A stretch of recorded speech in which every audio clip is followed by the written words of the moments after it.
Okay, we'll now slice and get ready our berry sponge.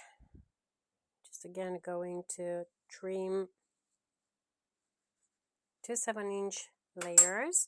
It does look quite berryish, so I'm going to get one cake card, put the cling film over. Say you don't want to do the baking and the filling the same day, you can just literally just wait for the sponge to chill, then cut out the layers. But just make sure you put cling film or baking paper, parchment paper in between so they don't get stuck. And then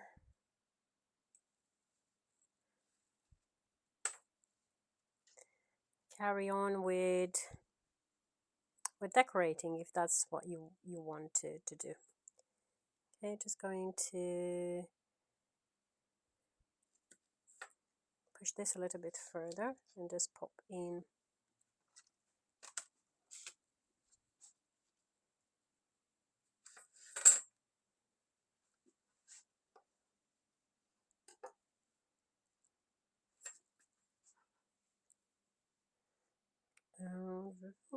just trying to do my best not to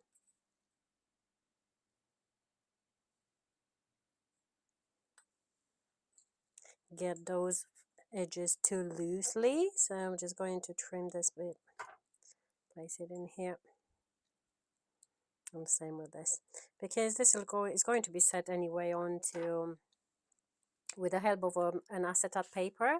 That's going to be just fine. So I'm just going to transfer this into here and then just rub the whole thing and put it safely for later. So obviously if I'm not going to plan to do it immediately talking the same day, it can go in a freezer up to 3 months. But if that's going to be the case, I would suggest just sticking a label with the date so that you know exactly when you've made it and how long it's going to be good for. All the other bits in here, those can be mixed with some cream into a cup, and you can make like a quick dessert cup for you to enjoy later with some berry mousse.